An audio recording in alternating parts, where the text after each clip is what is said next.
Bueno, buenos días a todos y a todas. Muchas gracias por asistir a este segundo No se encuentro de escucha. capacitación que estamos desarrollando acá desde la Secretaría de Ciencia y Tecnología de la Universidad. Bueno, en el primer encuentro, junto con Pilar Cuesta, que es la secretaria de Ciencia y Tecnología, y con Aldana Rago, que es la directora de Investigación y Desarrollo, yo Federico Marcó como director de Vinculación Tecnológica, les estuvimos contando de qué trata esta tarea, esta posibilidad de generar conocimiento a través de proyectos de investigación y la importancia de que esos proyectos que desarrollemos en la universidad tengan que ver con las necesidades de la población, tanto de la región como de la provincia y como del país, ¿no? O sea, tratar de generar conocimiento a partir de las necesidades que tiene la sociedad y el país para poder desarrollarse. En ese sentido, nos parece que es muy importante esta tarea. Ustedes seguramente son todos aquí de la región, en su vida cotidiana, en su vida laboral, identifican problemas y oportunidades que se pueden aprovechar mediante la generación de conocimientos y la implementación de esos conocimientos que se trabajan en la universidad en distintas instituciones. En ese marco, para este segundo encuentro de capacitación, nos pareció muy pertinente y muy interesante que ustedes puedan tomar contacto con algunos de los proyectos que se están trabajando en la universidad. Nos van a acompañar hoy Sebastián Russo, Emiliano Consoli y Natalia Stein, Valeria Nicolino y Juan Funes, que está con algún problema de agenda, pero que iba a hacer lo posible para conectarse, que en estos 4 casos son proyectos de diferente naturaleza, con diferentes especificidades del conocimiento, con diferentes instituciones con las que han trabajado, públicas, privadas, de la economía social, la propia universidad, con lo cual me parece que puede ser muy enriquecedor para todos y todas ustedes, para que conozcan, ¿no? qué es lo que se hace en la universidad, aparte de venir a cursar y recibir las clases, ¿no? En este sentido,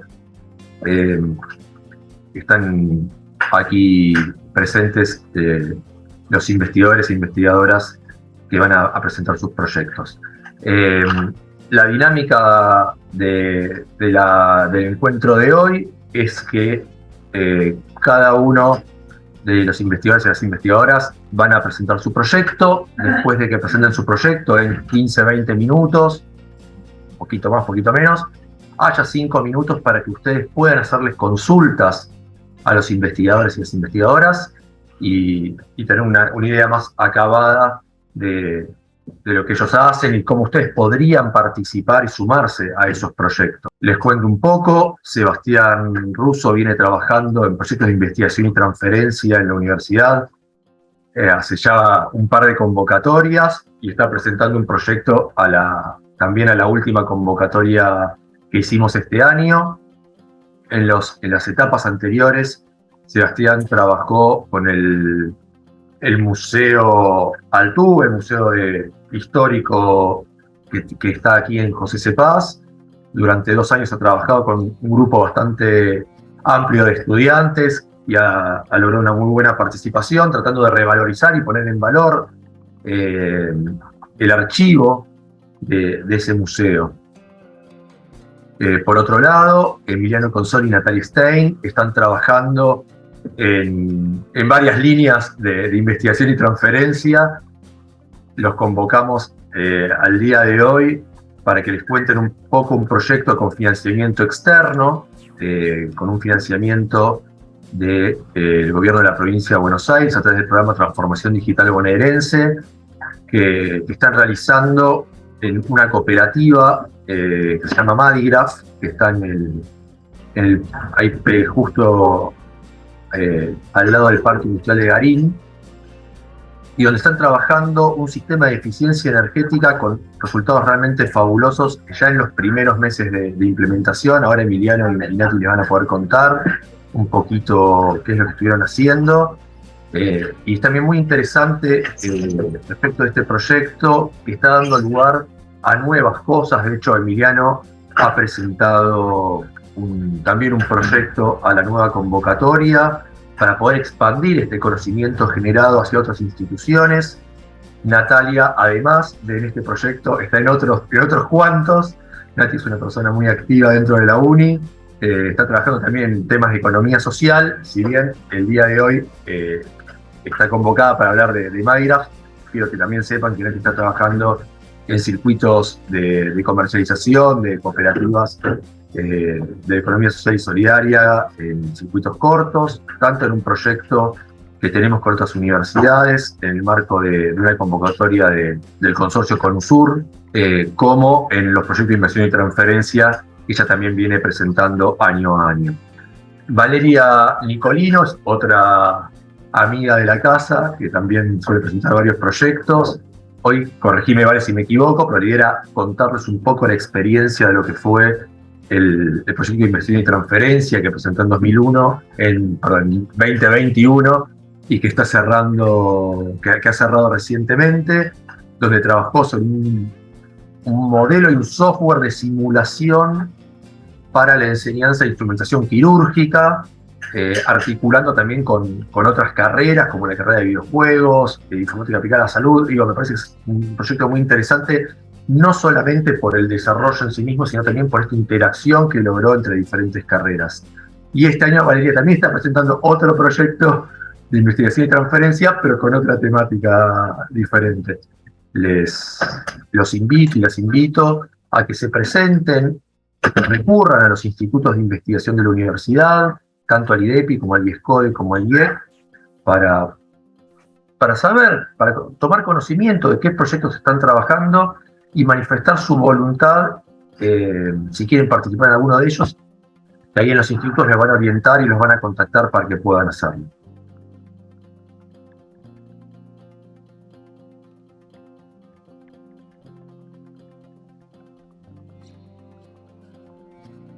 Bueno, buen día a todos y todas. ¿Se escucha bien? Hola, buen día. Sí, yo escucho bien. Bueno, la verdad, un gusto enorme. Muchas gracias, Federico, bueno, y a todo el equipo de la Secretaría de Investigación por invitarnos, por generar estos ámbitos que son fundamentales. Bueno, lo hago breve para bueno, que podamos compartir las exposiciones de todos y todas y que se generen también espacio de preguntas, consultas. Mi nombre es Sebastián Russo. Ya desde hace 6 años estoy en la Universidad de José C. Paz. Soy sociólogo de formación en la Universidad de Buenos Aires, donde aún sigo dando clases, pero la UNPAS ha abierto una zona no solamente docente, que ha reestructurado mi mirada, mi forma de dar clases, e incluso la propia bibliografía. Ahora explicaré también por qué, porque está asociado íntimamente con las cuestiones del proyecto de investigación, sino que ha posibilitado que las inquietudes, las necesidades, tanto que emergen de las cátedras o de distintas líneas de investigación que uno pudo ir haciendo a lo largo de su carrera, se materialicen, ¿no? La UNPAS ha generado eso a partir de sus diferentes espacios institucionales, así que eso no puedo no mencionarlo inicialmente. Sin todas esas posibilidades, estas propuestas investigativas no hubieran tenido lugar. Dentro de la UNPAS he dirigido 2 proyectos de investigación y transferencia. Uno se llamó MUPE, Museo Universitario Popular y Experimental, lo hemos llamado junto a Gabriel Lerman. Algo de esa ambición, de ese nombre, hizo que lo reformulemos hacia el segundo proyecto, que se llamó Memorias Imaginadas. Como bien decía Federico, son 2 proyectos que tenían vinculación directa con el Museo Histórico de Altuve, que queda, pocas cuadras de la universidad, y que fue, en principio una experiencia muy enriquecedora para todos y todas. Primero porque muchos estudiantes no conocían o habían ido al museo escasamente. Segundo porque el museo se permitió también en esta propuesta que ahora voy a contar brevemente en qué consistió, generar una circulación también de estudiantes y de parte de la comunidad que quizás había ido al museo en alguna visita escolar, pero en este caso poder entender al museo y a lo museístico, en términos de su archivo, de su acervo cultural, como una institución, bueno, clave, fundamental, uno puede suponer para toda comunidad, el espacio museo, incluso con las críticas que se pueden hacer al concepto de museo, en términos de cierta idea de conservadurismo de una memoria histórica. Eventualmente se puede pensar así en los museos. Bueno, aquí la propuesta justamente de nuestro proyecto era, si se quiere, revitalizar la propia narrativa del museo a partir de producciones, indagaciones de docentes y estudiantes, en particular de la carrera de licenciatura en medios audiovisuales, que es donde yo doy clases, pero también en la licenciatura en videojuegos, ¿no? Parte del equipo de trabajo se compuso de docentes y estudiantes de esas dos carreras. En ese sentido, bueno, el primer proyecto, el MUPE, estaba asociado a poder imaginar el museo como una usina cultural de la región, donde allí sucedan distintos tipos de actividades culturales, tanto de revisión de la historia regional, como de nuevas producciones que miraran de alguna manera el territorio de una forma novedosa. Algo que yo creo que se fortaleció mucho más en el segundo proyecto, que se llamó Memorias Imaginadas, donde se plantearon 3 líneas de trabajo, de manera esquemática diría memorias del pasado, memorias del presente y memorias del futuro, con lo provocador que también puede ser nombrarlo de ese modo, pero que justamente trabajaba de una manera viendo el archivo del museo, abrir el archivo, ver qué hay allí, analizarlo junto al director del museo, una persona destacada de la región que se llama Alberto Fernández, como nuestro presidente, pero no es él. Es un historiador muy destacado de la región, uno de los grandes historiadores y no solo de José Cepaz, sino de alrededores, un apasionado por la historia local y por lo local, incluso en algo que me gustaría también recalcar. Discúlpeme si voy un poco rápido, pero al menos quería plantear algunas ideas en general, sobre el concepto de conocimiento, digamos. ¿Qué es conocer? Estamos en una universidad y hay un museo, aquí como dos instituciones que de alguna manera aprenden, es decir, se vinculan con el conocimiento de formas diversas, pero en este caso la propuesta era que se articulen. Y que el conocimiento, en palabras del director del museo, necesariamente tiene que incluir las formas del conocer popular, ¿no? Es decir, las formas del habla popular, las formas de los saberes populares, las formas de los recorridos y circulaciones e imaginarios populares. Y que la universidad de alguna manera, es algo que él bien dijo y que sinceramente también nos ha hecho revisar muchos de nuestras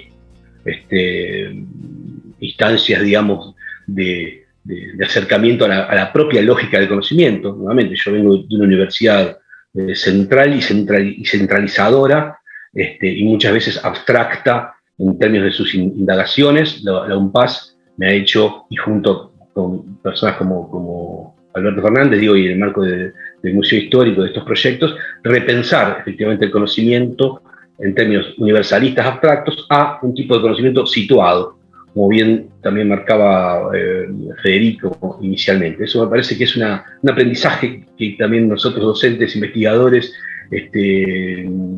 particularmente me ha conmocionado incluso en mi, si se quiere, forma de pensar el propio conocimiento, en las clases y los proyectos de investigación, y el vínculo con el museo claramente ha propiciado eso. El proyecto se basó en algunas producciones, nuevamente de memorias del pasado, presente y futuro. La propuesta de Memorias Imaginadas fue pensar el territorio a partir de distintas narrativas, incluso crónicas escritas, crónicas audiovisuales, incluso también se hicieron videojuegos para poder dar cuenta del territorio en una clave artístico-cultural, ¿sí? Que intervenga incluso de un modo que a veces los lenguajes académicos impiden cierta cercanía a ciertas formas de comunicación popular, no digamos masivo, sino popular.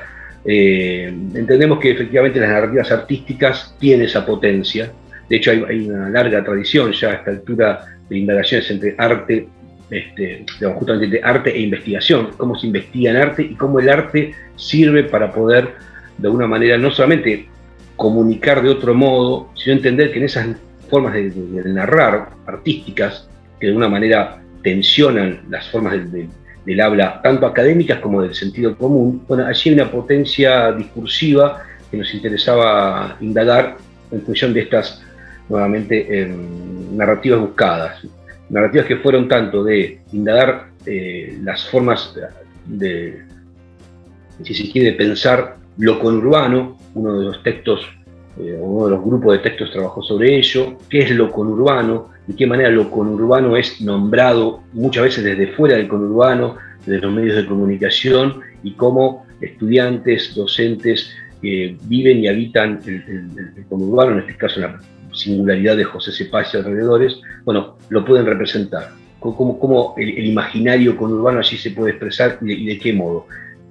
Aparecieron como muy interesantes escenas, en principio narrativas, sobre, por ejemplo, los campitos, los humos, la espera en el conurbano, como distintas escenas en las cuales los estudiantes indagaban su propia experiencia y una experiencia expandida, incluso en gente cercana o incluso de cómo está siendo visto el conurbano en esas escenas u otras, que generalmente se asocia a formas de la violencia o formas de la contaminación, basura y demás. Bueno, de qué manera se puede repensar claramente esos imaginarios que, lo sabemos, condicionan incluso a los propios estudiantes de las universidades en su propio, no solamente quehacer cotidiano, sino en sus propias perspectivas profesionales. De una manera, allí el imaginario, nuevamente, me parecía fundamental para trabajar el concepto de imaginario social, imaginario cultural,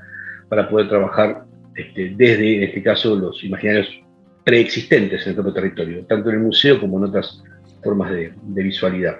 Querría mostrarles, si me permiten, unas imágenes que pueden ilustrar algo de lo que estoy diciendo, pero me pareció importante ver materialmente, digo, estamos en pantallas todos y todas, pero digo que se vea una serie de cuadernos que son de una manera el corolario de este proyecto, unos cuadernos que van a ser, bueno, ya están siendo trabajados por la editorial de la universidad. Vale decir también nuevamente que LOMPAS permite estas posibilidades de que los materiales que se realicen tanto en cátedras como en el proyecto de investigación puedan ser materializados. De vuelta es algo no tan común o no tan sencillo, aunque no es sencillo esto tampoco, pero digamos, de materializar en otras quizás en universidades más grandes en términos de su cantidad de estudiantes, e incluso también sus propias lógicas y perspectivas políticas, porque hay efectivamente una perspectiva política en toda universidad. Bueno, aquí tenemos este grupo de materiales que les decía, son 4 cuadernos que entre los 4 conforman un mapa, que es un mapa realizado por un estudiante ilustrador, José Peñalosa, un magnífico ilustrador, ¿no? Aquí vemos, por ejemplo, Narraciones de la Frontera, que son los ensayos del conurbano que les estaba comentando. Aquí están estarán reunidos, esta es la tapa, será la tapa del cuaderno, los ensayos en torno al futuro, cómo imaginar José Cepaz en el futuro. Bueno, y aquí otros 2 más que tienen que ver con, por un lado, la radio dentro de las familias, de qué manera se ha vinculado y haya formado parte de las historias familiares. Y aquí también un último trabajo que tiene que ver con materiales que hemos realizado en pandemia, un taller de escritura y reflexión que se fue llevando adelante en función de las diferentes necesidades, digamos, que hubo de los estudiantes del proyecto durante la pandemia, que eso también es importante decirlo. Durante la pandemia no se detuvo el proyecto, si no quiere encontramos otra vehiculización, y también fue interesante entender que efectivamente parte de este proyecto permitía a los estudiantes un espacio de comunicación, de vinculación, de intercambio asociado a una escritura, donde, bueno, de alguna manera pudo también suplir las dificultades enormes de la pandemia, sobre todo en términos de socialización. Estos proyectos de investigación o de transferencia permiten también ese acercamiento entre estudiantes y docentes, que a veces una cátedra, un recorrido cuatrimestral o anual no permite, porque de alguna manera también el profesor, el docente, el investigador a cargo está explorando, está investigando, está a la par imaginando zonas posibles de indagación. Eso también es interesante. Los proyectos de investigación o de transferencia permiten ese otro vínculo también muy rico entre docentes, estudiantes y miembros de la comunidad.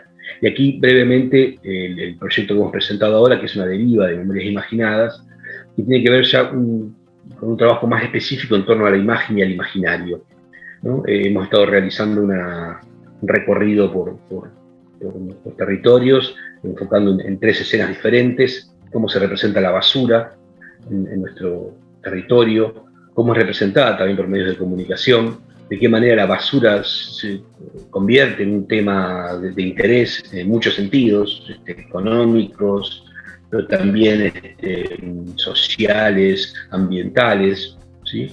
También los arroyos, algo que quizás la propia lógica urbana, incluso el propio urbano, impide pensar, ¿no? La vitalidad del arroyo, no solamente por su contaminación casi estructural de las últimas décadas, pero sino también un ámbito de vivencia. Aquí vemos las formas en las que los medios de comunicación estigmatizan y solamente ven ese plano, el plano de la contaminación, que sin duda existe, pero también hay formas de vivir el arroyo, de repensarlo, y solo desde repensarlo y vivirlo y ver las otras formas de circulación en torno, en este caso, al arroyo, es que uno puede también repensar su vínculo con el territorio, ¿no? Aquí estoy mostrando imágenes que han hecho algunos estudiantes como parte de una primera indagación que intentaremos seguir trabajando en el próximo proyecto. Y la última escena que hemos trabajado son las ferias, las ferias de todo tipo, ¿no? Ferias que están cercanas generalmente a las estaciones de tren, pero también hemos hecho junto al museo un rastrillaje histórico de cómo aparecían las ferias como espacio de socialización, ¿no? Y no solamente como ámbito, si se quiere, de compraventa de cosas usadas, también como aparece muchas veces en los medios de comunicación, ¿no? Las ferias como un espacio pauperizado, digamos, de intercambio. Aquí lo vemos como un espacio fundamental para la propia sociedad. E incluyo ferias de todo tipo, y de todas, en términos generacionales, es decir, cosas que no se ven, que no se ven, en términos generales, en medios de comunicación, que construyen muchas veces el imaginario, no solamente de los externos del territorio, sino de los propios habitantes del territorio, bueno, pero que sí ven o vemos en nuestra cotidianidad en habitar el territorio. Bueno, parte de este proyecto, nuevamente, se va a llamar imagen en territorio, poder pensar el concepto de territorio en términos visuales, muchas veces también fetichizado, el territorio, qué es un territorio, qué es pensar en y desde el territorio, qué es un pensamiento situado. Bueno, este proyecto de investigación que hemos realizado y que seguiremos haciendo, intentará seguir pensando eso, que de alguna manera nos parece fundamental como base para indagar cualquier lógica, digamos, si quiere, tanto del conocimiento como vivencial y experiencial.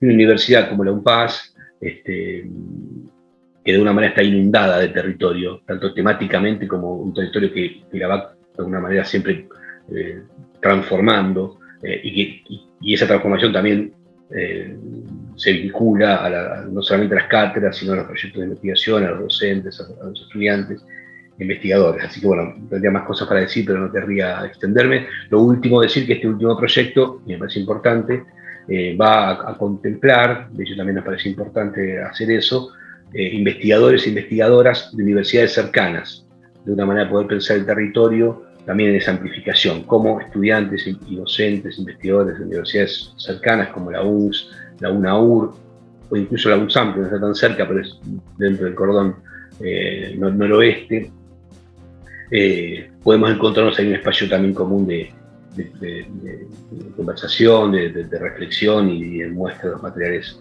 que se van produciendo. Pero bueno, hasta allí mi intervención, disculpa si fue un poco acelerada y extensa. Bueno, mi nombre es Valeria Nicolino, soy licenciada en Instrumentación Quirúrgica, trabajo en la UNPAS desde el año 2015 para la licenciatura en Instrumentación Quirúrgica y también para la licenciatura en Producción de Bioimágenes. Pido disculpas anticipadamente porque estoy con una rinitis producto del cambio de estación y por eso escuchan esta voz que están escuchando y les pido disculpas. Pero bueno, voy a tratar de que sea lo más clara posible. Antes del proyecto que les voy a comentar hoy, habíamos presentado otro proyecto similar que no pudo ejecutarse completamente debido a que nos intervino, digamos, la pandemia en el medio y era un proyecto que requería instancias presenciales. La universidad ya no tenía la posibilidad de que desarrollemos esas instancias en la misma debido a la pandemia de SARS-CoV-2 y entonces quedó subejecutado ese proyecto y a continuación pudimos desarrollar, como bien dijo Federico, en el año 2021 y cerrándolo ahora en el 2022, este segundo proyecto que es el que les voy a presentar. Yo voy a hacer una presentación, seleccioné unas imágenes para poder compartirles. Este es un proyecto que se realizó en la universidad y que surgió debido a inquietudes que iban trayendo los profesores y las profesoras que conformaban, digamos, el staff docente de materias tanto con contenidos teóricos como prácticos. Y bueno, y se veía esta falta de articulación entre la teoría y la práctica que traía varios inconvenientes para poder desarrollar de una manera articulada tanto lo conceptual como en lo procedimental.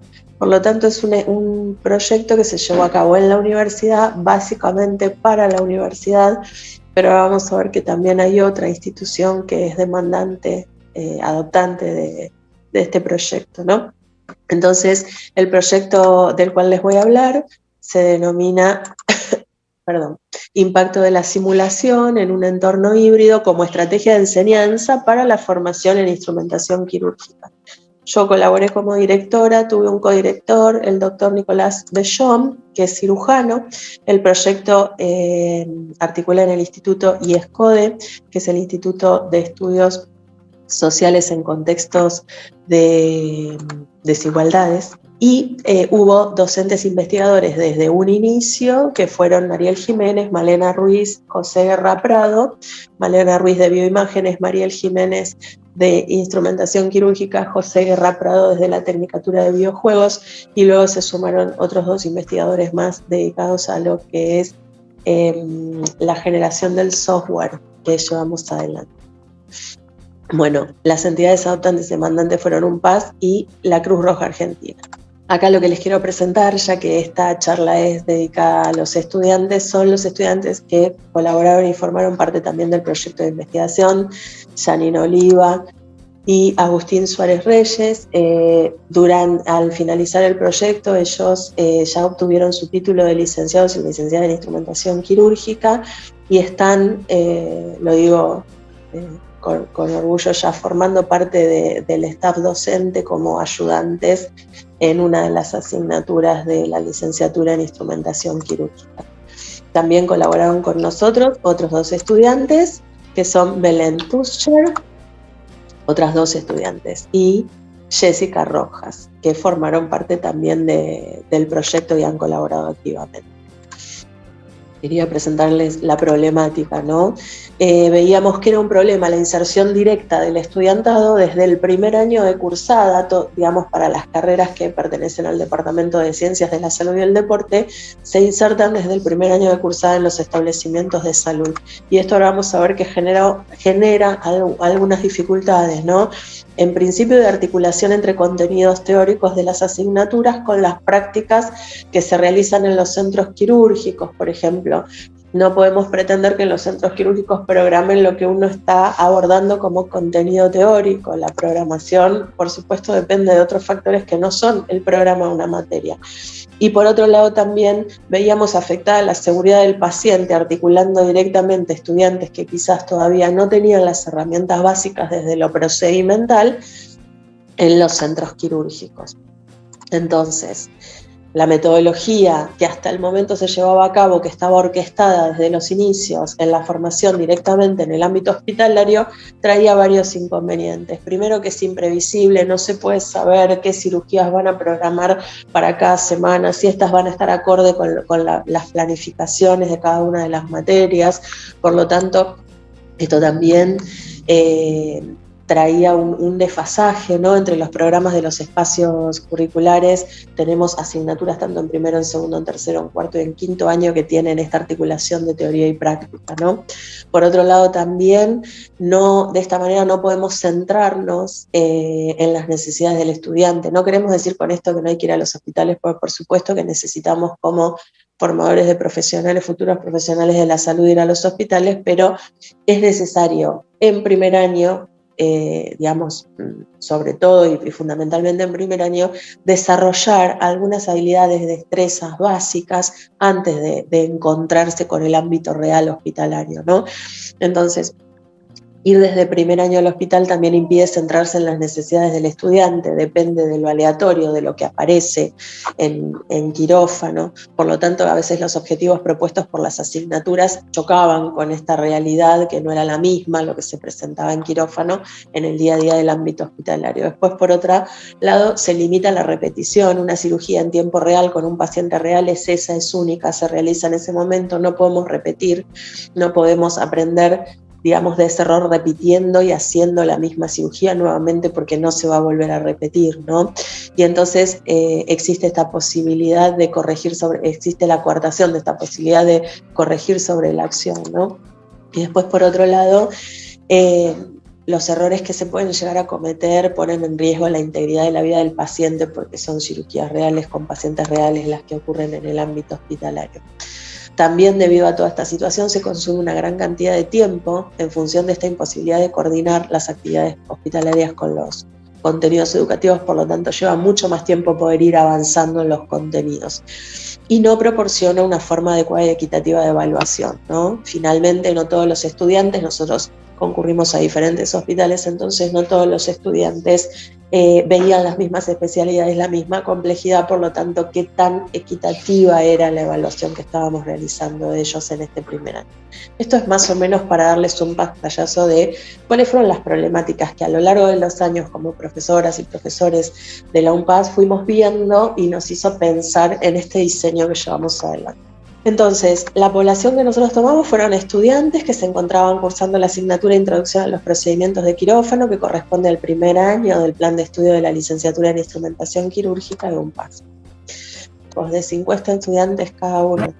El primer subgrupo fueron estudiantes que realizaron la asignatura previo a la implementación de este programa, por lo tanto lo hicieron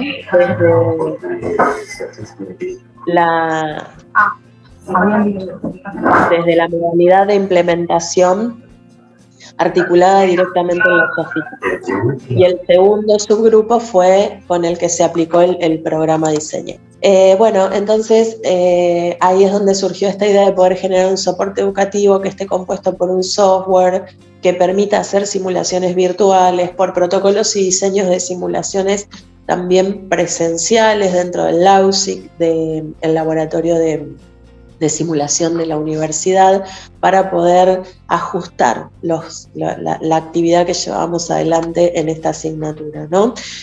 Por supuesto, también nuestro objetivo era no solamente generarlo, diseñarlo, sino poder aplicarlo, medirlo, compararlo con la estrategia tradicional que veníamos llevando adelante, y esperábamos poder demostrar que mediante este programa se logra desarrollar y mejorar la adquisición de todas las competencias, destrezas, habilidades básicas que deben, digamos, formar parte del programa de esta asignatura para que los estudiantes y las estudiantes que lo cursen en un segundo año, cuando se insertan en el ámbito hospitalario, puedan hacerlo ya con esta base de digamos, este trayecto y esta base de herramientas realizadas y adquiridas en este primer año, ¿no?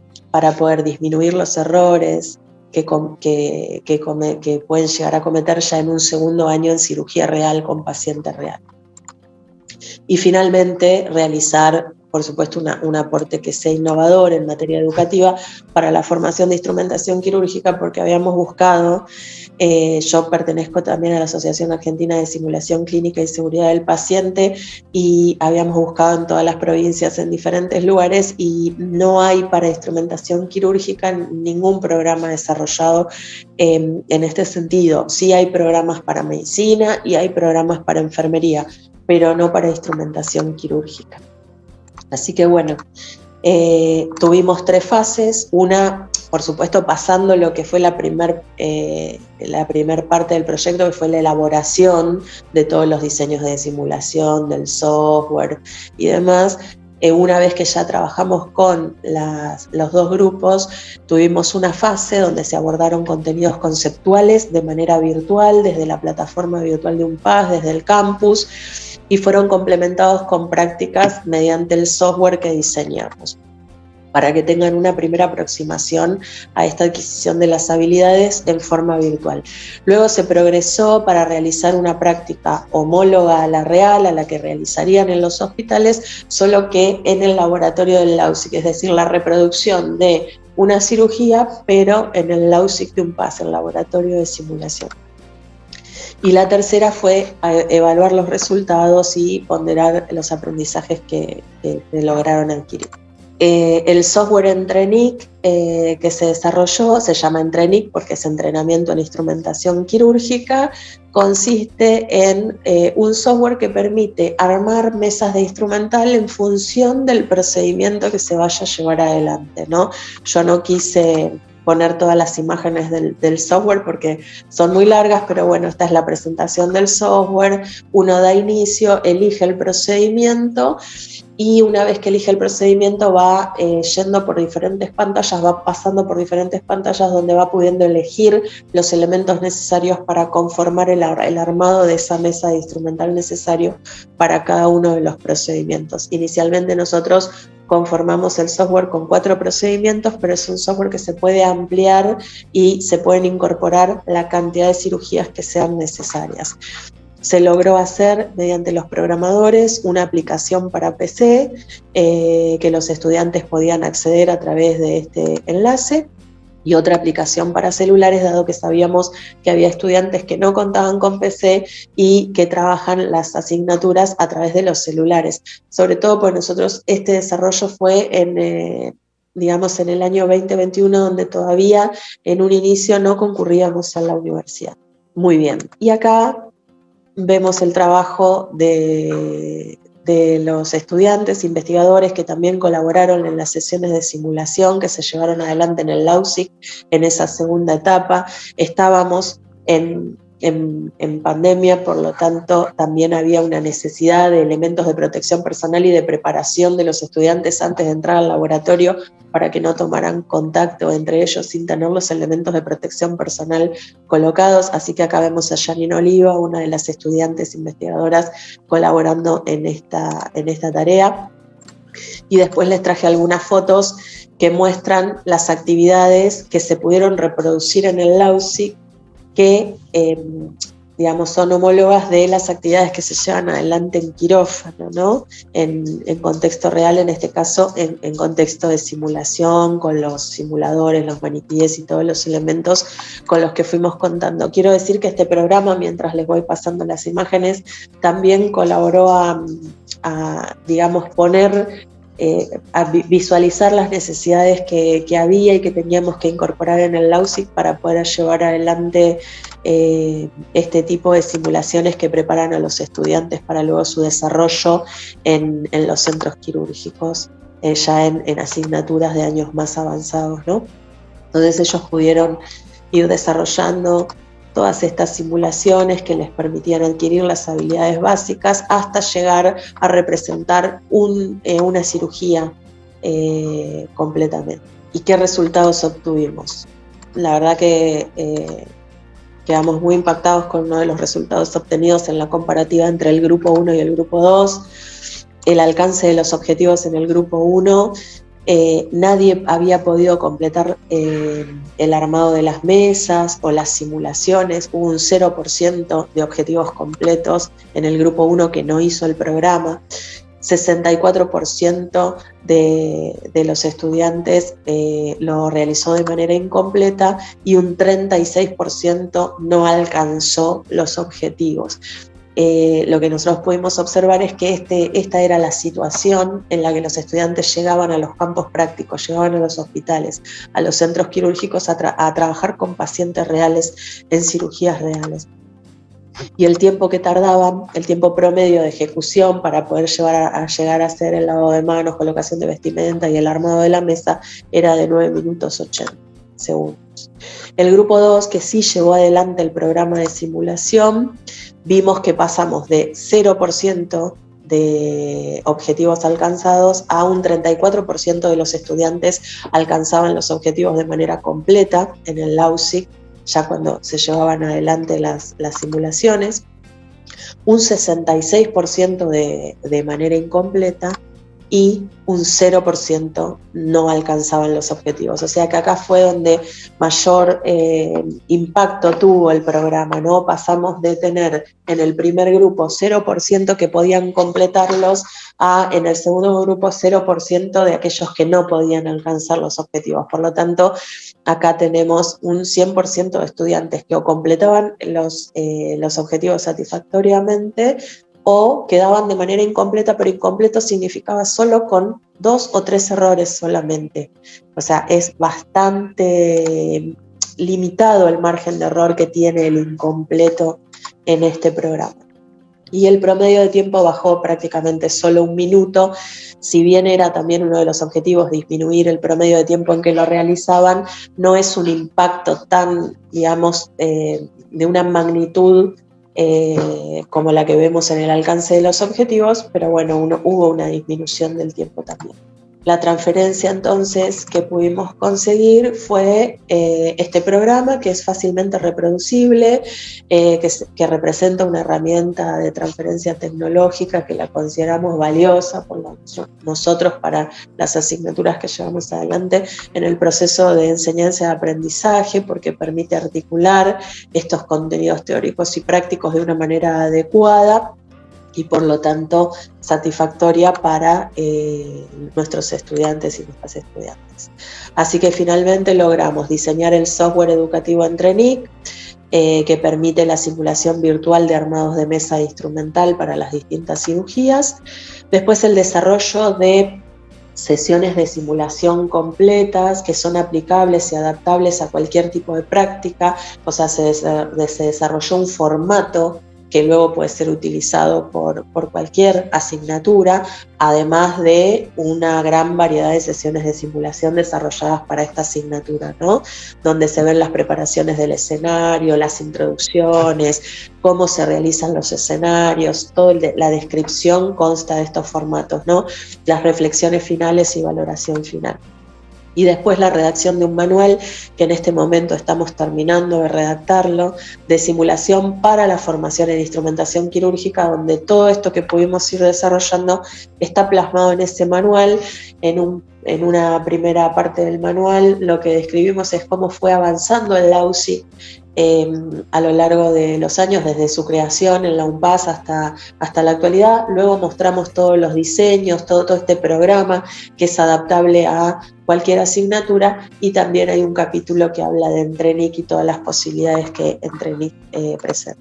Y entonces vamos a la participación de nuestros estudiantes. Realizaron pruebas sobre el prototipo Entrenic, es decir, antes de ponerlo en uso con los estudiantes que formaban parte de la muestra, fueron probados por los estudiantes investigadores que formaban parte de los equipos, de nuestro equipo. También realizaron moulage. Ahora vamos a ver unas imágenes de moulage que son quizás todos los elementos que vamos necesitando para llevar adelante las simulaciones y hacerlas cada vez más reales.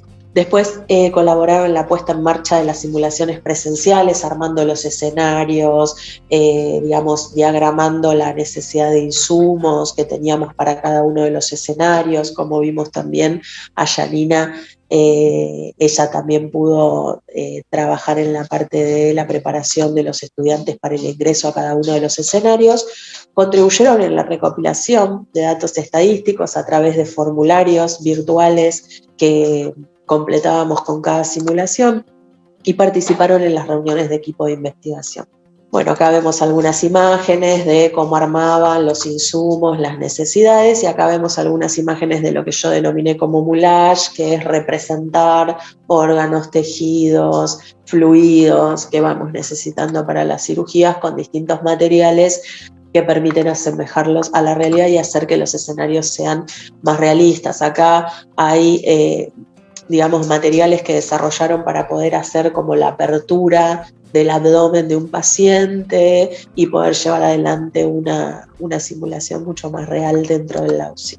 Ella tuvo la beca desde septiembre del 2021 hasta agosto del 2022 y ya está recibida, como les dije inicialmente, es licenciada en instrumentación quirúrgica.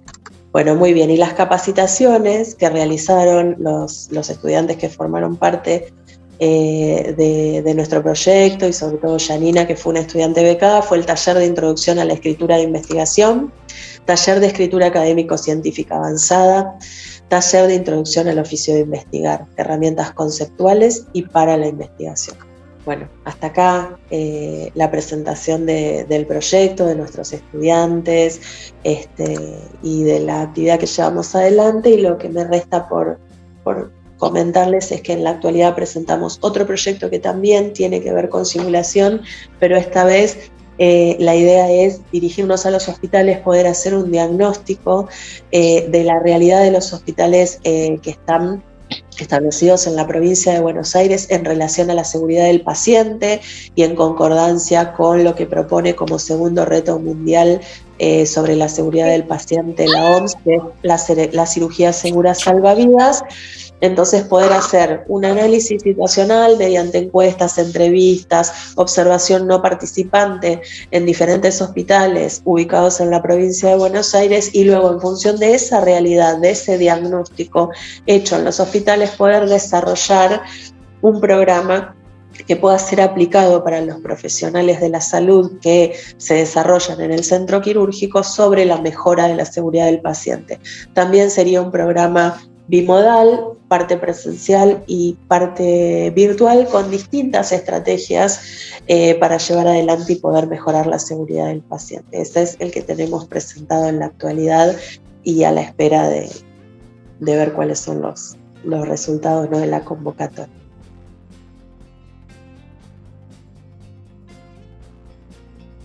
Bueno, en principio el proyecto, para que sepan en qué encuadre está, nosotros le trajimos algunas diapositivas que nos van a ayudar para acompañar. Básicamente nosotros trabajamos haciendo en un proyecto de transferencia que implica una intervención directa en una organización que se llama Madigraf, que en realidad el problema que nosotros atacamos es el de la crisis energética, que ahora lo vamos a explicar un poquito mejor. Bueno, para enmarcar un poquito el proyecto, empecemos por ahí. Es un proyecto que yo soy el director y Natalia es la codirectora, y lo que busca es generar un sistema de eficiencia energética, un sistema de gestión de la energía eléctrica que permita mejorar la eficiencia en el consumo. El proyecto está financiado por el Programa de las Naciones Unidas para el Desarrollo a través del Ministerio de Producción, Ciencia e Innovación Tecnológica de la provincia de Buenos Aires. El programa se llama Transformación Digital Bonaerense, con lo cual tiene que ver, además que con eficiencia energética, obviamente con la transformación digital, y ahora vamos a ver un poquito más de qué se trata. empecemos por ver un poco cuál es la empresa con la que trabajamos. Es una empresa recuperada por sus trabajadores, que es la ex Donnelley o Donnelley, que está en el parque industrial de Garín, está justo enfrente de la fábrica Ford. Es una fábrica muy grande. Nosotros le trajimos la imagen y algunos datos, digamos, para que dimensionen de qué tamaño de fábrica se trata. Bueno, ahí leen ustedes, tienen 18.000 metros cuadrados cubiertos y 76.000 metros cuadrados en total. Es una fábrica enorme que está pensada, que tiene una primera dificultad, que es que está pensada para la producción masiva de diarios y revistas. Está pensada para trabajar 3 turnos rotativos, o sea, las 24 horas y los 7 días de la semana, en un mundo donde la transformación digital hizo que migremos de la prensa impresa hacia otro tipo de medios de comunicación más ligados con las tecnologías digitales. Lo que hizo que la producción o la demanda de diarios y revistas impresas, incluso de folletería, caiga mucho, con lo cual es una fábrica que está preparada para un nivel de producción que ya no es viable. Lo que hace que, por ejemplo, que tengan muchos sistemas auxiliares que están heredados de esta lógica fordista, que ya no sirven. Digamos, uno prende una máquina y se prenden los sistemas de refrigeración de los 18.000 metros cuadrados de la fábrica, lo que hace que el uso de la energía sea muy eficiente. Esto para la gente que no sabe de qué se trata una empresa recuperada, que es un fenómeno que si bien no es exclusivo de Argentina, pero es un fenómeno muy desarrollado a nivel local. Son empresas que típicamente son empresas capitalistas que por algún motivo enfrentan situaciones de inviabilidad. En general hay situaciones de vaciamiento y maniobras fraudulentas, como fue el caso de Madigraf, donde se busca, digamos, Donnelley lo que hizo fue a nivel mundial tener una estrategia de abaratamiento de costos laborales. Entonces lo que hacía era fingir situaciones de quiebra, echar a la gente que trabajaba y que tenía antigüedad, digamos, reconvertir la fábrica con tecnologías diferentes y recontratar a personas en condiciones de trabajo peores. En el caso de Madigraf, la organización sindical previa permitió que los trabajadores puedan darle continuidad a la unidad productiva. Entonces lo que hicieron fue tomar la fábrica, continuar con el trabajo del lugar y constituir una cooperativa de trabajo. Hace unos años, si no me acuerdo ahora si fue en el 2018 me parece, se logra la expropiación de la fábrica en favor de los trabajadores de Madigraf, aunque es una expropiación que tiene que ser renovada año a año, que es una dificultad que ellos suelen manifestar con frecuencia. Bueno, en fin, siempre cuando nosotros vamos a ver de qué se trata un proyecto de investigación, siempre se empieza por un problema. Nosotros la primera vez que trabajamos con Madigraf en el campo del consumo de la energía fue en el año 2017, cuando a partir del cambio de políticas, por el cambio de gestión, por el cambio de gestión presidencial, de gestión del Poder Ejecutivo, o sea, con la asunción de Macri, cambian la política tarifaria y aumentan muchísimo las tarifas. O sea, sufrimos los famosos tarifazos. Lo que sucede con las empresas recuperadas, bueno, lo que sucede en el caso de Madigraf es que empiezan a tener facturas y empiezan a tener dificultad para pagar las facturas de energía eléctrica. O sea que aumentó mucho el costo de la energía, lo que hizo que aumente mucho la participación que el costo tiene sobre la producción. O sea que si antes un diario, o ellos lo miden en K16, y le dicen tiros, que son, para que se imaginen, son 16 páginas A4, que es un pliego. En eso la composición era menos del 0,03% era energía eléctrica, y pasó a superar el 3%, con lo cual aumentó mucho el costo en proporción a cada unidad producida, lo que genera una dificultad para el pago y una dificultad también para competir, ¿no?, en el mercado. Bueno, esto no termina ahí, sino que esto es lo que detona que se empiece a pensar el problema. Pero en realidad lo que tiene de fondo es un problema que se está atravesando tanto en Argentina como en el mundo, que es la crisis energética. Y que nosotros, para graficarlo, lo hacemos a partir de 3 ejes. El primer problema que tenemos que compone la crisis energética en Argentina es la generación de energía. La generación de energía tiene el problema que la demanda de energía en Argentina es superior a la capacidad de generación, con lo cual nos vemos obligados a importar para sostener los niveles de consumo, lo que hace que, sumado a otros problemas macroeconómicos, se encarezca el acceso a la energía. Un segundo problema que se presenta con la crisis energética es la emisión de gases de efecto invernadero. ¿Por qué existe este problema?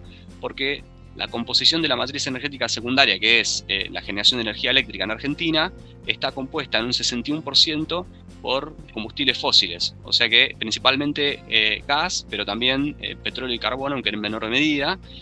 O sea que más de la mitad del consumo de la energía eléctrica que generamos en el país lo hacemos quemando combustible fósil, lo que detona o lo que nos lleva a que se emitan muchos gases de efecto invernadero, lo que es muy nocivo para el medio ambiente y es uno de los principales problemas que enfrenta la humanidad, porque es uno de los componentes que más explica el problema del calentamiento global. En otros países la composición de la matriz energética es peor que en Argentina. Incluso si nosotros lo vemos a nivel mundial, el 60% de la energía se produce a partir de la quema de carbón, lo que es mucho más nocivo. Y un tercer problema, que es el que finalmente a nosotros nos detona empezar a investigar la cuestión de la energía eléctrica, es el costo de la energía. Y que es que el costo de la energía, por consecuencia de los problemas que venimos mencionando, cada vez se encarece más. Nosotros, para atacar este problema, lo que hicimos fue diseñar este proyecto, y este proyecto, para resumirlo, lo que nosotros hicimos fue diseñar e implementar en Madigraph un sistema de gestión de la energía eléctrica. Este sistema de gestión de la energía eléctrica tiene básicamente tres pilares, digámosle. En un primer lugar, nosotros diseñamos un sistema nosotros para hacer después Nati les va a hablar un poquito mejor de esto, pero para llevar adelante este proyecto, contamos con colaboración de gente de la Universidad Nacional de General Sarmiento, con gente de la Universidad de Buenos Aires y con gente de la Universidad Tecnológica Nacional, la UTN. Nosotros, yo no se los comenté, nosotros somos de la carrera de licenciatura en Administración, con lo que nosotros lo que estudiamos son organizaciones, estudiamos sus estructuras y sus procesos. Con Nati nos dedicamos más al campo de la economía social y solidaria. En mi caso me enfoco más en empresas recuperadas, pero hay cosas que a nosotros se nos escapan, por lo que necesitamos colaboración de otros profesionales, de otras disciplinas. Entonces, ¿en dónde las necesitamos? Bueno, en primer lugar, una de las cuestiones más importantes del proyecto es el diseño de un sistema informático de ingestas de datos de consumo energético, que básicamente lo que hicimos fue poner sensores en distintos lugares de la fábrica para tener información acerca de cómo se consume la energía eléctrica. Esa información acerca de cómo se consume la energía eléctrica a nosotros nos da información que nos permite tomar mejores decisiones y guiar las acciones dentro de la fábrica para reducir el consumo energético. Un segundo pilar de este proyecto es, nosotros lo que hicimos fue primero relevar los procesos que se llevaban adelante, reconocer los procesos que eran rutinarios, y todos aquellos procesos que eran rutinarios, que tenían que ver con encender y apagar maquinaria esencialmente en función de los consumos, los automatizamos a partir del uso de este software, que ahí yo le pongo una fotito de cómo se ve o cómo se veía, porque ahora tiene más cosas, pero no tenemos tiene más indicadores, pero no tenemos una imagen reciente. Bueno, ahí tiene la fecha, si se fijan es bastante viejo, es del verano, y ya llevamos 9 meses de implementación del proyecto. Lo que nosotros hacemos es, en función del consumo eléctrico, detonar procesos que se automatizan, que se automatizaron a partir del uso de interfaces analógicas digitales. Entonces, este sistema, además de monitorear el consumo, lo que hace es que, por ejemplo, a partir de la potencia de la potencia que se consume en la planta, por ejemplo, cuando pasa 300 significa que se va a encarecer la factura. Entonces, cuando pasa 300, automáticamente apaga equipos auxiliares, ¿sí? Y hay otros que obviamente están protegidos, que son equipos que no se pueden apagar porque sería perjudicial para la fábrica, ¿no? Y el tercer pilar de la implementación de este proyecto es la incorporación de procesos. Nosotros en la administración en general decimos que dentro de las organizaciones trabajamos sobre el comportamiento de las personas, o sea que lo que se hace es tratar de mejorar la coordinación del trabajo, y para nosotros poder trabajar con la coordinación del trabajo trabajamos sobre dos aspectos, que son la estructura y los procesos de trabajo. Entonces, a través de estas dos herramientas uno puede intervenir para mejorar, digamos, el funcionamiento de una organización. Nosotros, en este caso, el sistema de gestión de la energía eléctrica lo trabajamos a partir de la implementación de procesos. Los procesos que implementamos tienden a usar mejor la energía a partir de la lectura de datos, ¿sí? Entonces, es la parte más importante, porque las cosas en las organizaciones las hacemos las personas, y o sea que las personas somos agentes de cambio, y por más que yo automatice lo que automatice y monitoree lo que monitoree, si las personas no cambian su comportamiento, no cambia nada. Entonces, es la parte más importante, está acá en los procesos. Para ir cerrando y ya pasarle la palabra a Nati, nosotros para monitorear el avance del proyecto elegimos, o seleccionamos más bien, 3 indicadores claves del desempeño, que atacan los 3 problemas que yo les mencioné que componen la crisis energética, que son el consumo de la energía eléctrica, ¿sí?, que es el costo de la energía eléctrica, y la emisión de gases de efecto invernadero, ¿sí? En lo que va del proyecto, para que se den una idea de los resultados, ya acá les traje algunos gráficos que también están un poco desactualizados, pero igual sirven. Nosotros con la implementación de este proyecto logramos que en la cooperativa de trabajo pasen de pagar facturas que iban entre 1.200.000 pesos y 1,5 millones de pesos, se redujeron a facturas de alrededor de 300.000. O sea que se redujeron drásticamente las facturas. Si se fijan en el gráfico, potencia registrada versus potencia contratada, la potencia contratada es lo que te da la pauta del cuadro tarifario que te toca. O sea que a mayor potencia contratada, más desfavorable es el cuadro tarifario. Y si se fijan, si nosotros consumimos sin control, en general tiende a haber picos, y los picos de potencia hacen que nosotros tengamos que contratar más potencia instalada, o sea que tenemos que contratar un paquete más grande.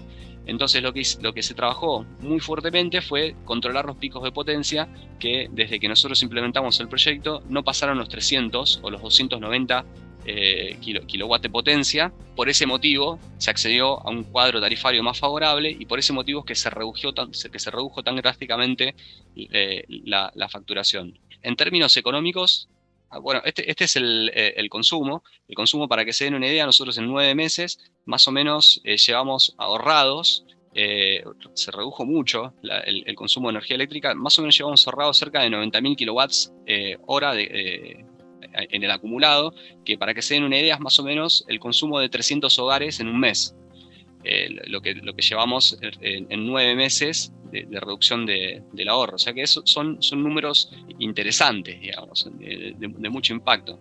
Vamos primero a lo que son los gases de efecto invernadero.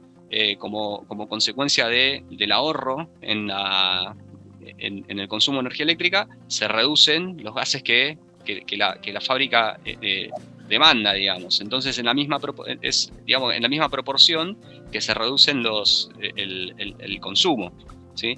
Entonces acá más o menos llevamos ahorradas 30 toneladas de CO2, que también es muchísimo, es la misma proporción, es lo que emiten el consumo de 300 hogares en un mes. O sea que es en serio muchísimo. Y para cerrar y ya pasarle la palabra a Nati,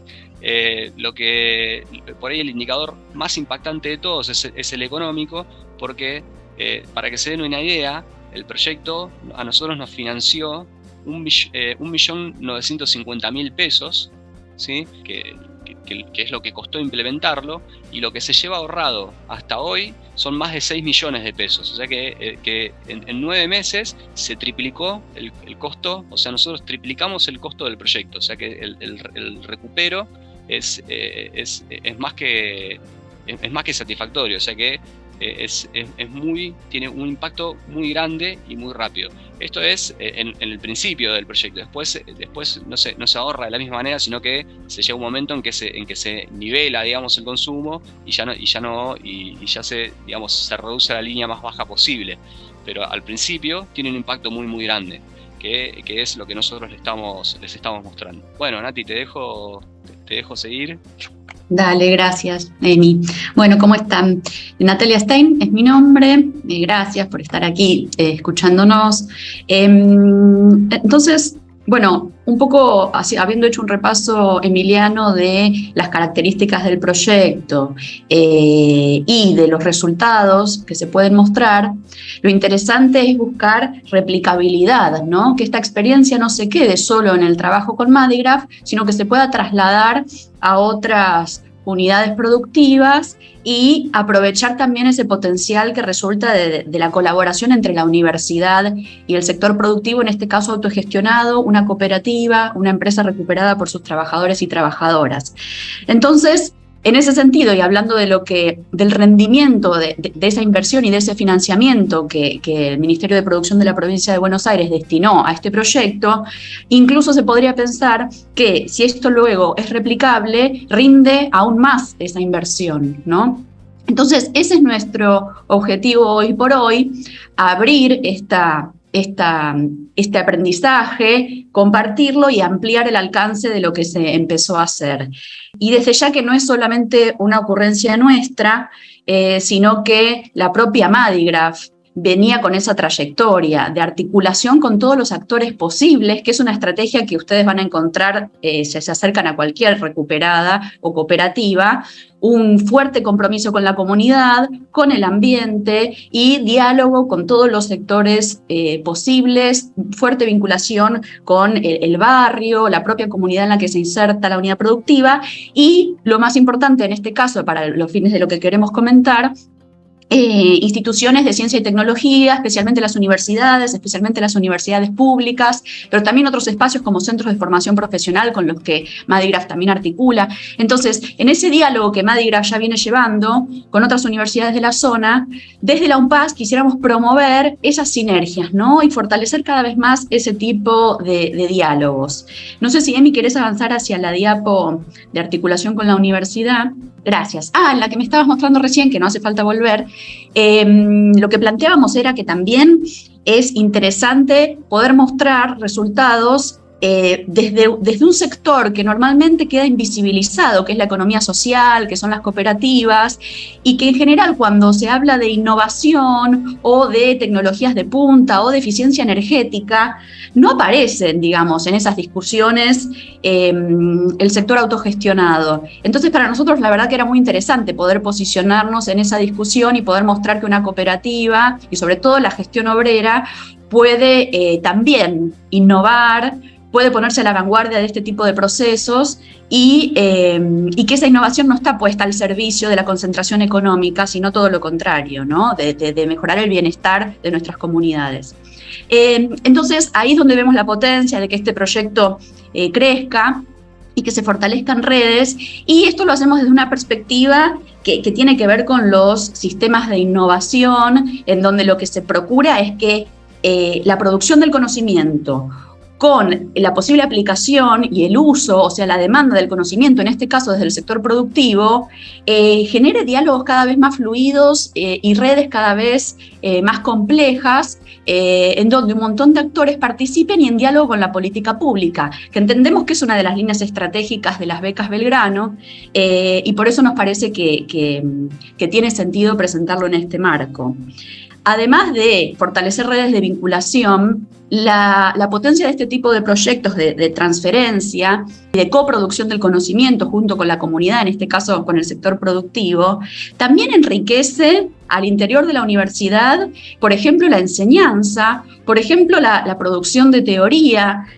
Con Emi venimos pensando hace tiempo en la importancia de poder desarrollar material didáctico, material para la cátedra, en donde podamos hablar de modelos de gestión de la información, de gestión de los procesos, pero situado, por ejemplo, en una empresa recuperada. ¿Cómo cambian esas lógicas cuando hablamos de una empresa, pero con lógica y funcionamiento democráticos, a diferencia de lo que es el funcionamiento jerárquico tradicional de la mayoría de empresas que vemos en la bibliografía, donde casi de vuelta no aparece este tipo de casos.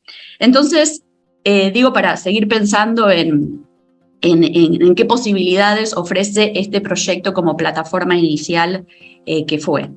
Entonces, para no extender mucho más, aparte veo que muchos y muchas se tienen que retirar, no sé si querés pasar, Emi, a la próxima, en donde la idea era contarles que en este marco de lo que venimos diciendo, el próximo paso sería crear una red de aprendizaje en eficiencia energética.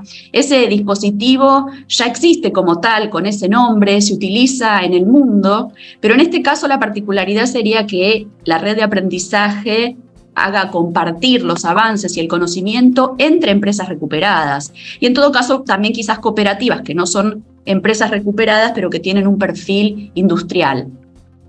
Entonces, con ese ánimo, como contaba al principio Federico, Emiliano presentó un proyecto en la convocatoria interna de la UNPAS que busca darle continuidad a este trabajo y que busca justamente lograr un financiamiento inicial para empezar a motorizar esa red de aprendizaje. Aquí es muy importante la participación de las otras universidades con las que trabajamos, y esto se debe a que justamente en la UNPAS no tenemos carreras como ingeniería, por ejemplo, que sí es el aporte que nos están haciendo desde la UTN, pero bueno, vemos que en el marco de las becas Belgrano, la UNPAS participa con las carreras, con la Tecnicatura Universitaria en Tecnologías Industriales y con la licenciatura en Gestión de Tecnologías de la Información, y que la verdad que son perfiles de estudiantes que perfectamente podrían insertarse en un proyecto como este o en esta línea de trabajo, sea el camino que luego este proyecto continúe en el futuro. Entonces, como decía Emiliano, estamos hablando de fábricas inteligentes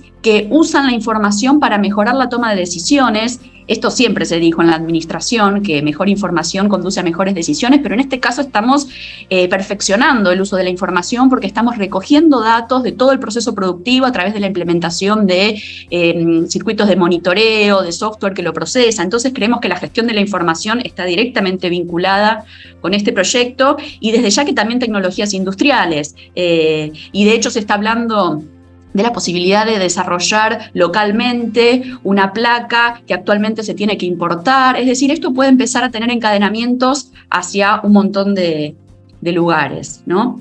Pero bueno, volviendo a la red de aprendizaje, y ya lo último que cuento para ir cerrando, estuvimos hace unas semanas, en primer lugar, en Bariloche, en la reunión anual de la red Pymes, donde se encuentran investigadores y investigadoras de todo el país a presentar sus avances de investigación. Entonces pudimos llevar esta experiencia y de regreso pasar por Neuquén, donde está emplazada la ex Sanón, la fábrica de cerámica muy conocida en los 80 y 90, que seguro les suena, pero que también, con un proceso muy similar al que contó Emiliano en relación a Madigraf, después de un vaciamiento y quiebra fraudulenta, es recuperada por sus trabajadores y trabajadoras. Hoy en día es una fábrica recuperada llamada Fasimpat, si les interesa lo pueden buscar, y la idea es que se sume Sanón como un nodo también de esta red de aprendizaje, o esa es la intención que tenemos. Estamos buscando construir esta red donde también en diálogo entre Madigraf, Sanón y cooperativas de la zona de influencia de ambas, junto con el aporte de la UNPAS y proponiendo una articulación con la Universidad del Comahue, podamos justamente construir esta red y presentar esta experiencia como una primera red de aprendizaje de empresas recuperadas. Así que bueno, hacia allá vamos, y obviamente está la invitación para que se sumen quienes les resulte de interés. Así que muchas gracias por escucharnos, por compartir este rato.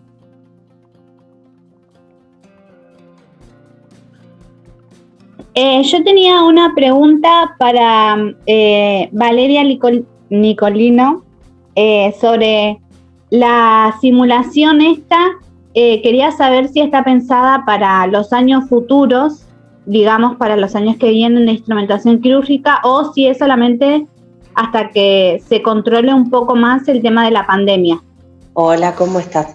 No, está pensada para ser implementada en el primer año. La universidad también, apoyó esta idea de que el primer año de cursada en la asignatura Introducción a los procedimientos de quirófano sea completamente basado en simulación mediante este entorno bimodal, parte de la simulación virtual y parte de la simulación en el LAUSIC, porque hemos comprobado que de esa manera los estudiantes y las estudiantes llegan en un segundo año realmente con las herramientas necesarias como para poder encontrarse con un ámbito hospitalario, un centro quirúrgico y una cirugía con paciente real, tanto desde la formación del estudiante como desde la seguridad del paciente. Ah, buenísimo, sí, porque yo cursé instrumentación quirúrgica en primer y segundo año y ya en el primer año me acuerdo que estaba la primera parte que era la simulación y después estaba lo que era las prácticas hospitalarias, que fue antes de la pandemia. Y sí me acuerdo que era bastante complicado, era como más yo me acuerdo de parte de mis compañeras, que era como más miedo a ir directamente a una cirugía. Sí, exactamente, esa era la modalidad, digamos, intermedia, donde pudimos hacer un cuatrimestre de simulación y el segundo ya era la práctica y vimos que igual no era suficiente y el primer año quedó todo basado en simulación para que realmente, como bien te dije recién, ustedes pudieran ir preparados a enfrentarse con ese ámbito real y no en esta situación de incertidumbre, de miedo, que es lógico porque sabían que no contaban con las herramientas para afrontar una cirugía. Sí, yo tengo otra consulta más, que es para los dos proyectos de investigación. ¿Cómo sería posible que nosotros, que no somos estudiantes muy avanzados de las carreras, podríamos participar de ambos proyectos? ¿Cuál sería nuestro papel, digamos? En ese caso, si bien el proyecto ya está presentado, ya hay estudiantes incorporados y demás, a lo largo del desarrollo del proyecto se pueden incorporar tanto docentes investigadores como estudiantes y luego sumarlos, informar la incorporación. A veces depende de los proyectos, ¿no? De cuáles sean los proyectos, qué tan avanzados se necesita que sean los estudiantes. Quizás si querés después podemos ponernos en contacto para ver en qué año de la carrera y en qué carrera estás. ¿Vos estás en instrumentación quirúrgica en la actualidad? No, yo curso Tecnicatura en Informática Aplicada a la Salud. Ah, tenemos en este proyecto estudiantes de la Tecnicatura en Informática Aplicada a la Salud, en este nuevo que hemos presentado. Bueno, lo que podemos hacer nosotros generalmente para el resto de las carreras nos comunicamos con las coordinaciones, siempre tratamos de articular con diferentes carreras. Este nuevo proyecto también tiene articulado bioimágenes, instrumentación, informática aplicada a la salud, videojuegos. Lo que hacemos es comunicarnos con las coordinaciones y desde las coordinaciones nos remiten nombres y apellidos para poder comunicarnos. Quizás lo que podrías hacer en un principio es comunicarte con la coordinación de la carrera y manifestar tu interés por la investigación y por formar parte de estos proyectos.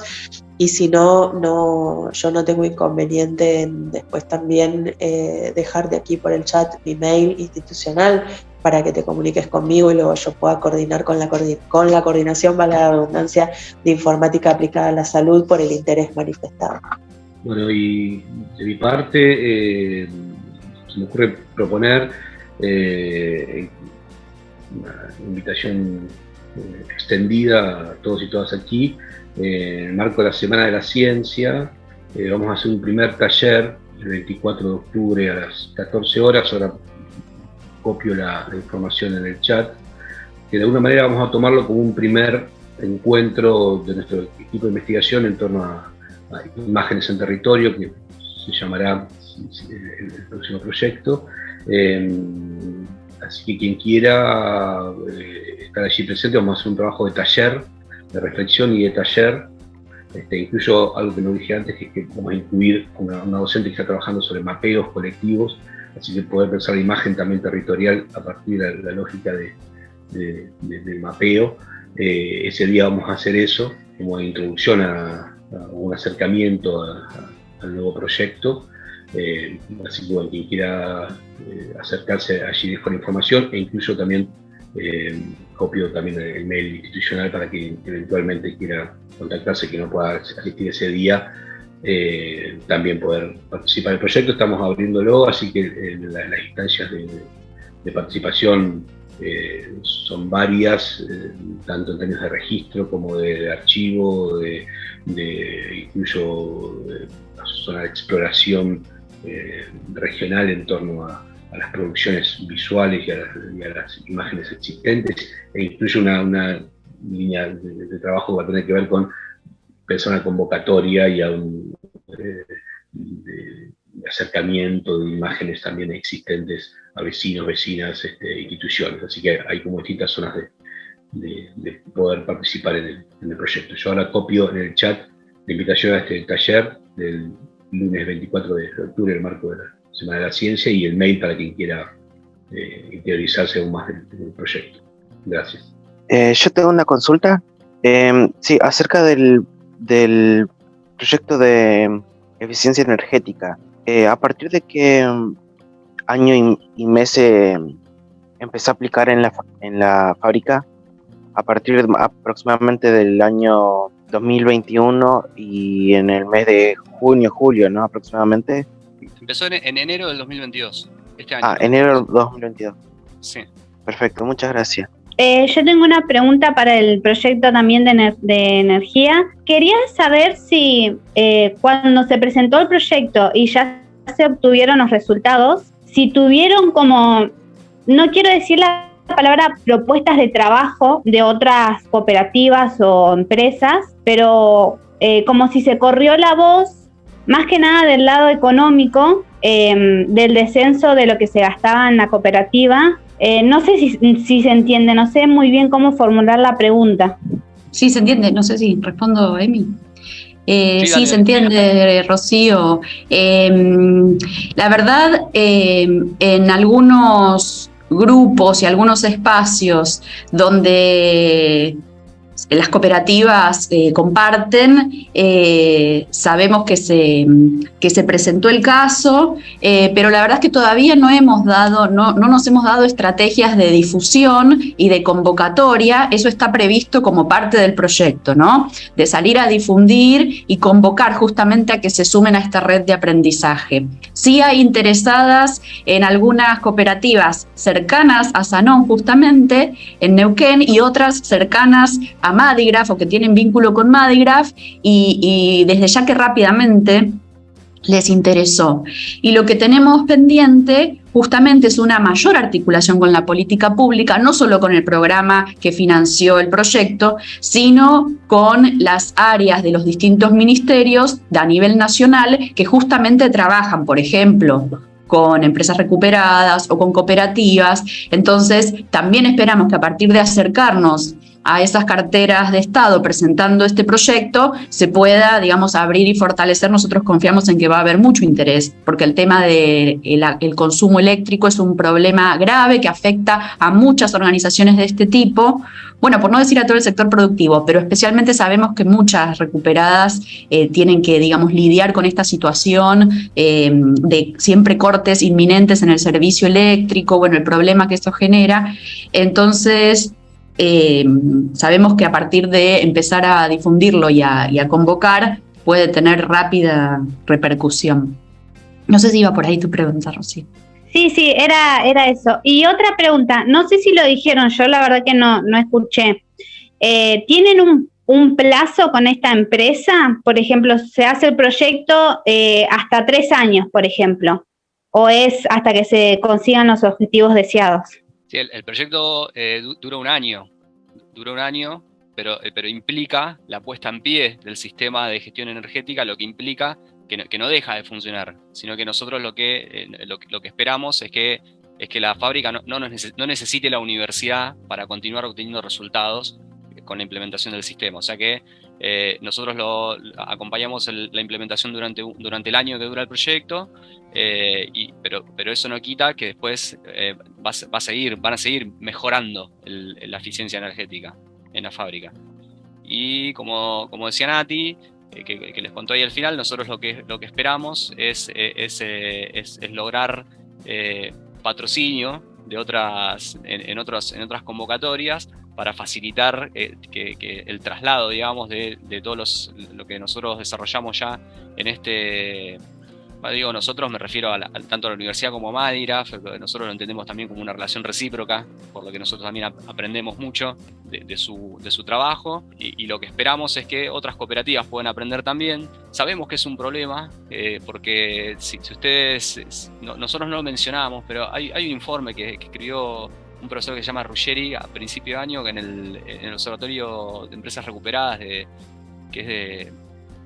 funciona en la empresa recuperada Chilaver, que también es una imprenta, me parece que es de la Universidad de Filosofía, pero no estoy seguro, de la Universidad de Buenos Aires, y hizo una encuesta preguntando si era un problema, si tenían deuda las empresas recuperadas con las empresas de energía eléctrica, y un alto porcentaje, cerca del 60%, entre el 60 y el 70% tenía problemas, y un porcentaje también alto tenía intimaciones de corte, y también encontrábamos casos de corte efectivo durante la pandemia, que fue un momento en que todo el sector productivo, pero más este tipo de organizaciones que tienen mayor vulnerabilidad, fueron golpeados, así que y tuvieron cortes efectivos. O sea que sabemos que es un problema, pero a veces cuesta que se vea la eficiencia energética como salida, porque es digamos, un trabajo que no es que vos lo implementás y mañana te da resultados, sino que lleva mucho trabajo de hormiga, digamos, trabajo lento y diario. Y como Nati les mencionó, Madiraf, más allá de que nosotros intervenimos este año, ellos ya vienen trabajando de hace tiempo. De hecho, el primer desarrollo del software de ingesta de datos que nosotros les comentamos, lo hicieron ellos por su cuenta. Nosotros trabajamos sobre un software que ya funcionaba. Así que no sé si te respondo, y no sé si Nati querés agregar algo. Sí, se respondió y se entendió bien, gracias. Yo quería responder sobre una pregunta que le hicieron los proyectos anteriores, que era por la posibilidad de participación. Nosotros, este espacio, además del aporte que ustedes pueden llegar a hacer, que seguramente sea valioso por todos los conocimientos disciplinares que van incorporando a lo largo de la materia desde que ingresan, además los proyectos nosotros lo entendemos como un espacio de formación. Así que además de que ustedes van a hacer un aporte, ustedes también van a aprender, digamos, estrategias de investigación, estrategias de intervención, que por ahí de inmediato no se ven los aportes, pero a medida que vayan avanzando en participar de estos proyectos, van a ir logrando tener más herramientas para aportar. Así que si hay gente que está en el principio de la carrera y le interesa un proyecto, digo, es absolutamente bienvenida y seguramente haga aportes, pero también piénsenlo como un espacio de formación, un lugar donde se aprende mucho.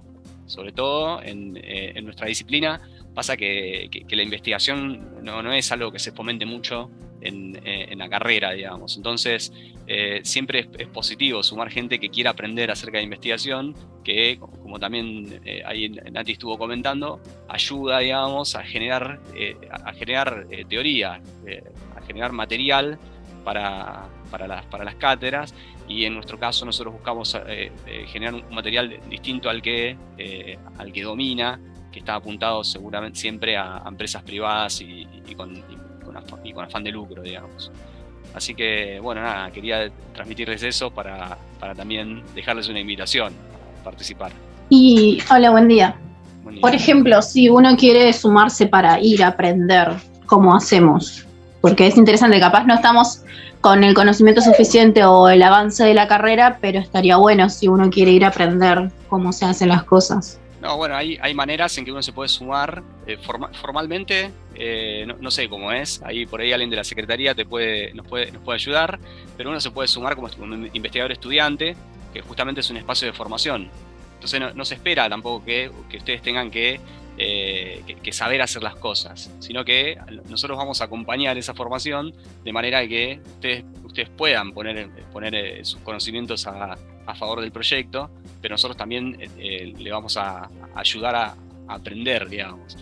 Pero si vos querés participar de alguno de los proyectos, nos escribís, ahí yo dejé el correo y vamos viendo de qué manera te podés incorporar, como también dijo Valeria en un momento. Sí, gracias Emiliano por el comentario, y así como dijeron, pueden los y las estudiantes sumarse a los proyectos, que la idea es esta, que puedan formar parte para formarse en investigación e ir aprendiendo. No hace falta que tengan un nivel avanzado, digamos, para poder integrarse. Si quieren nos pueden escribir al mail de ciencia, yo ahora en un ratito lo voy a copiar acá en el chat. Y también pueden comunicarse con los institutos. En la página de la UPAS están los institutos y ahí hay información sobre los proyectos y van a poder encontrar los mails para contactarse con cada instituto y consultar si hay algún proyecto que resulta de su interés. Bueno, muchas gracias a todos y a todas por sumarse entonces. Nos vemos la próxima.